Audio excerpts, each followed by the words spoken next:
Am I too late for this trend? Hi, I'm Simon, and today I'm gonna share with you 5 mind-blowing lessons that the famous book Atomic Habits taught me. These 5 lessons affected the way I think, act, and most of all, the way I introduce new habits into my day-to-day life. So if you want to improve your life the same way I did, keep watching. And now, without further ado, let's get to lesson number 1, and that is how easily can your surroundings change your opinions. And this is a real game changer. You can apply this with friends in class, with co-workers, and it's just so mind-blowing how easily we adapt other people's worldviews and opinions. There was this experiment mentioned in the book. There were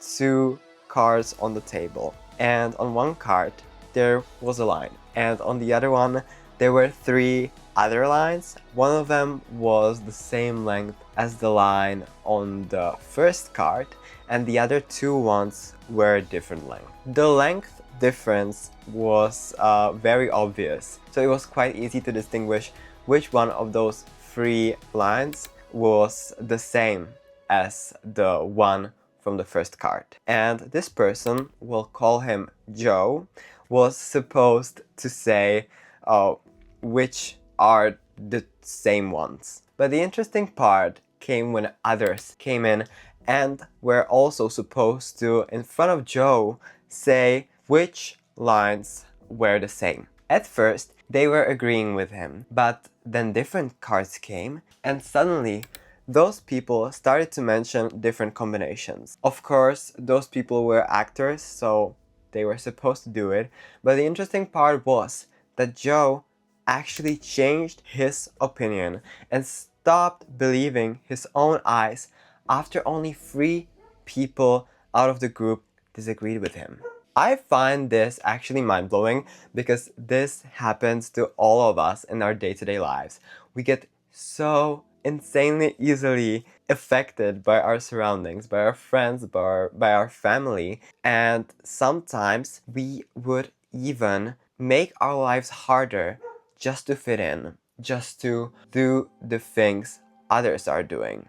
You know, even though they aren't good for us. We can easily start taking drugs, start drinking alcohol, start doing all these bad things that we know are bad for us, but people from our surroundings are doing them, so we also want to do them. And I find this so incredibly eye-opening because this really shows how important it is for us to choose our environment wisely, because it has such a significant effect on us in our future. But the second lesson that I've learned might be even more game-changing, and that is when it comes to adopting new habits into your life, because you should always remember that if a new habit feels hard, you should make it easy. As I feel like we all know this feeling. It's probably somewhere between 9 to 12 p.m. and suddenly we tell ourselves, tomorrow I will start singing. I will be the biggest pop star there was on this planet. Tomorrow I will start working out. I will be the most fit person that this planet has ever seen. And we plan our journey in the moment that we decide this. We ask ChatGPT what we should do. We let ChatGPT generate the perfect workout plan, the perfect journey to become the biggest pop star of all times. But the problem is that these best ways to become something are actually sometimes the worst, because it doesn't take a day to be good at singing. It takes months, years of practice. And also the same applies to working out. You will not gain any muscles in one day of exercising. You will need, again, months, years of doing the same thing every single day or week to gain your goal. And you will not get there if you apply the most ambitious routine right from the start. because I will tell you a secret. You will burn out in 2 weeks. It really is that simple. If you want to reach something, this is why most habits fail. It's not that because our expectations are too ambitious. It's that because our expectations at the moment from ourselves, our bodies, our minds are too ambitious. So if you change something in your routine and it feels too hard and it's leading to some long-term goal, please try to think about it a bit deeper and maybe make the habit easier. Maybe instead of practicing every day for an hour, try 10 minutes. Maybe instead of running 5 kilometers every day, try running 1 kilometer 3 times a week. Your habit does not have to be perfect from the day one. It has to be perfect enough that you stick with it for another 300 days. But now you might be wondering that this is not working for you. That if you just think about running just 1 kilometer every 2 days, you feel bad. You know, you feel stressed, you feel anxious, you feel uncomfortable. And for that, we have lesson number 3, and that is the 2-minute rule. Because sometimes our habits are just too hard and we have to get used to them, and we have to build our resilience and get comfortable with doing them. And so if you reach a habit like this and you really want to implement it, maybe try focusing less on the goal, on the activity itself, but on making this habit. And the best solution to this problem is to make the habit that you're focusing on shorter than 2 minutes. Yes, you heard me right. Instead of doing 30-minute workout, change the habit so that it only takes 2 minutes. Maybe instead of doing the workout for 30 minutes, just make pulling out the yoga mat the habit, you know? Laying it on the floor, preparing it for you to work out on it. But if you do that, you don't have to work out. You know, you can continue with your day, maybe even go and clean it back. But I bet that some part of you will want to continue in that workout. And over time, you will actually get to the 30-minute workout without feeling any uncomfortable feelings. Now, this 4th lesson is something that really helped me when it comes to habits that I've already established, and that is something is better than nothing. Some days it's just hard for me to do all the healthy habits I want to do.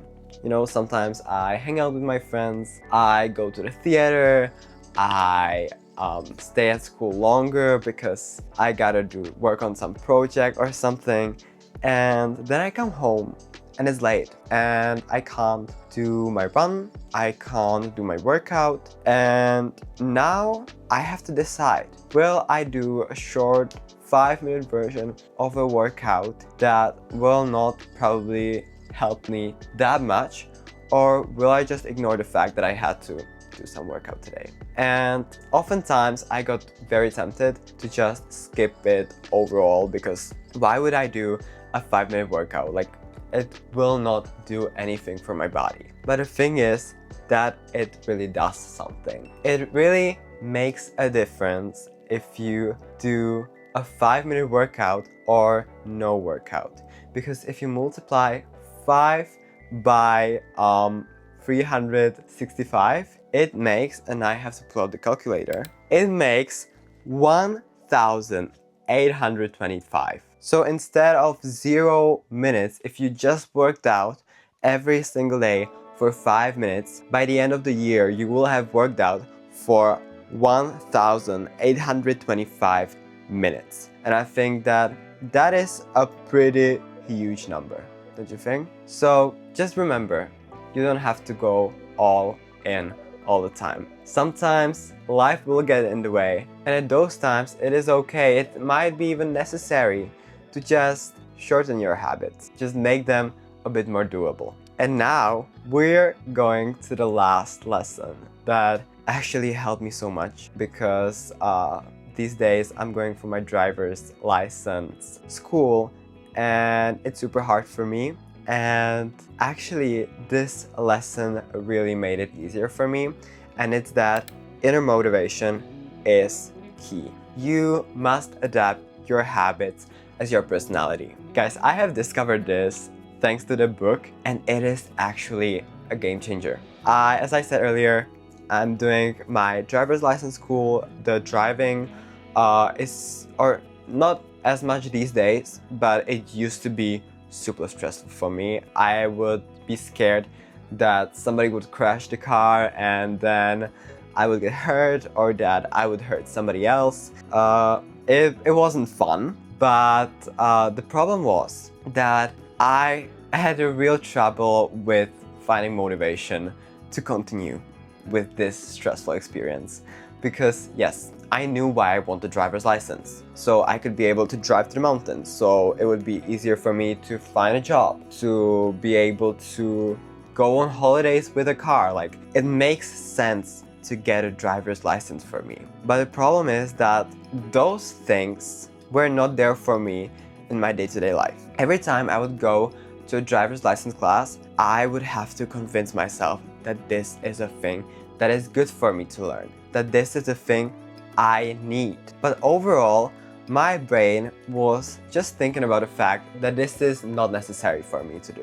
You know, I could live without the driver's license. My life would be harder, but I could live like that. So doing this crazy, stressful stuff was only my free will's decision. And so after reading this book, I have adopted this one change. If somebody asked me before about the driver's license school, I would tell them that I was just learning how to drive, you know? I'm learning that, it's okay, it's cool. But what I say now, and what I also say to myself, is that thanks, I'm a driver, I can handle it. And it completely changes the narrative, because instead of, you know, making the habit, the thing, something that comes from the outside and, you know, that pushes you from the outside, you make it something that is part of you. I'm a driver. Like, driving is expected from me. It's not something I have to force myself into, because I am a driver and I can drive, right? Drivers can drive. And you can apply this also with running. You know, instead of, I'm just trying to start running, you can say, I'm a runner. And suddenly, I don't know if it also feels like that to you, but to me, it feels like the whole thing is suddenly so much easier, you know? It's so much easier to do something that is part of you, instead of doing something that came from the outside and you have to do. Guys, I need to hear this. Which one of these lessons did you find the most life-changing? Please share it in the comments. And after that, watch this video that you can see right on your screen. I have made it just for you. You'll love it.